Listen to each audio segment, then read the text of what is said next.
morning, everyone. Esther, thank you very much for the opportunity to speak here today. At past Jackson Hole conferences, I have discussed broad topics, such as the ever-changing structure of the economy and the challenges of conducting monetary policy under high uncertainty. Today, my remarks will be shorter, my focus narrower, and my message more direct. The Federal Open Market Committee's overarching focus right now is to bring inflation back down to our 2% goal. Price stability is the responsibility of the Federal Reserve and serves as the bedrock of our economy.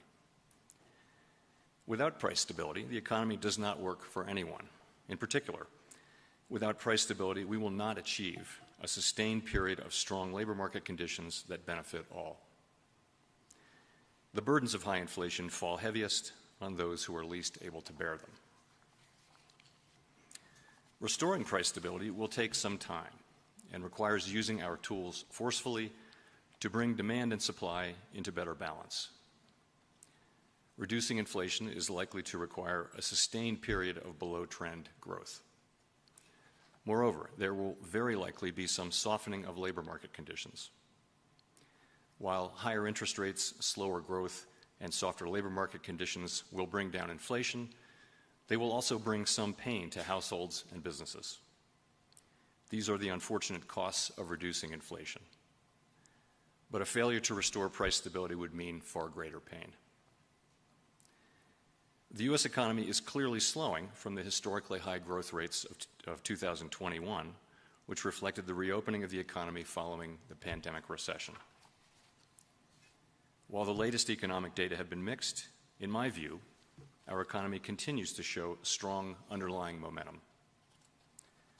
The labor market is particularly strong, but it is clearly out of balance, with demand for workers substantially exceeding the supply of available workers. Inflation is running well above 2%, and high inflation has continued to spread through the economy. While the lower inflation readings for July are certainly welcome, a single month's improvement falls far short of what the committee will need to see before we are confident that inflation is moving down. So, we are moving our policy stance purposefully to a level that will be sufficiently restrictive to return inflation to 2%.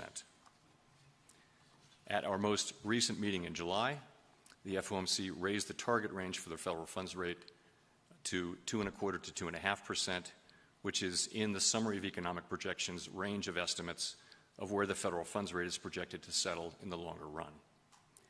In current circumstances, with inflation running far above 2% and the labor market extremely tight, estimates of longer run neutral are not a place to pause or stop.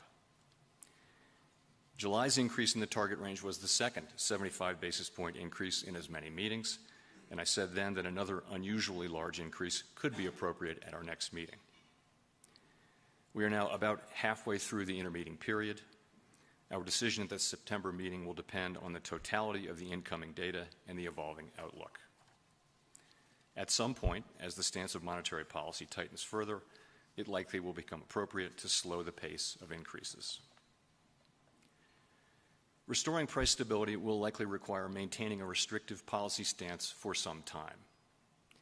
The historical record cautions strongly against prematurely loosening policy. Committee participants' most recent individual projections from the June SEP showed the median federal funds rate running slightly below 4% through the end of 2023. Participants will update their projections at the September meeting.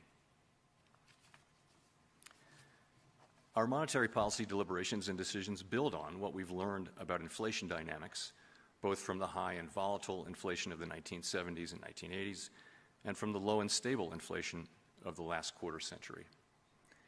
And in particular, we're drawing on three important lessons that I'll highlight.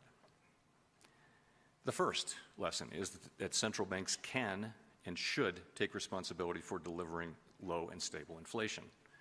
It may seem strange now that central bankers and others once needed convincing on these two fronts.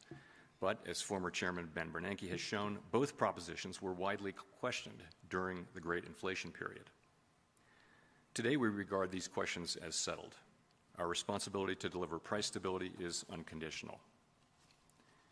It is true that the current high inflation is a global phenomenon, and that many economies around the world face inflation as high or higher than seen here in the United States. It's also true, in my view, that the current high inflation in the United States is the product of strong demand and constrained supply, and that the Fed's tools work principally on aggregate demand.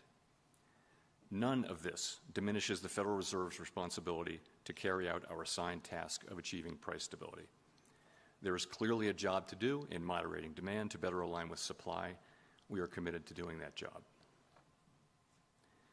The second lesson is that the public's expectations about future inflation can play an important role in setting the path of inflation over time. Today, by many measures, longer-term inflation expectations appear to remain well anchored. That is broadly true of surveys of households, businesses, and forecasters, and of market-based measures as well. But that is not grounds for complacency, with inflation having run well above our goal for some time. If the public expects that inflation will remain low and stable over time, then, absent major shocks, it likely will. Unfortunately, the same is true of expectations of high and volatile inflation. During the 1970s, as inflation climbed, the anticipation of high inflation became entrenched in the economic decision-making of businesses and households.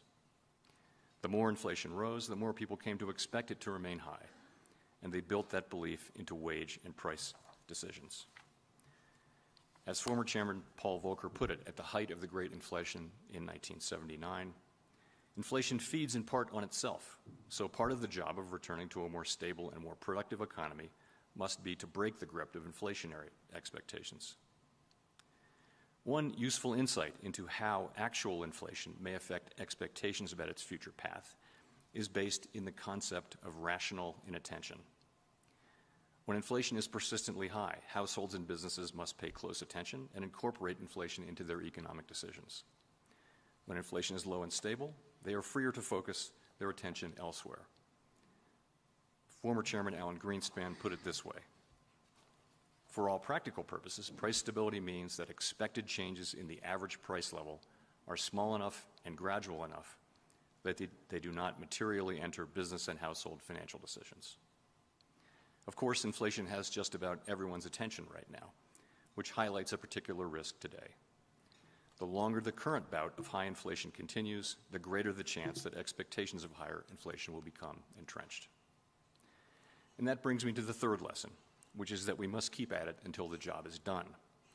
History shows that the employment costs of bringing down inflation are likely to increase with delay, as high inflation becomes more entrenched in wage and price setting.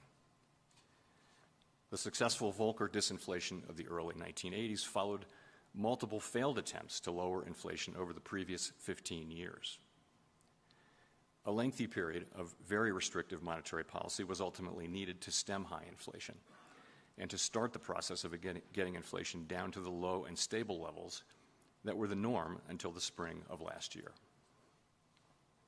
Our aim is to avoid that outcome by acting with resolve now. So, these lessons are guiding us as we use our tools to bring inflation down. We are taking forceful and rapid steps to moderate demand so that it comes into better alignment with supply and to keep inflation expectations anchored. We will keep at it until we're confident the job is done. Thank you.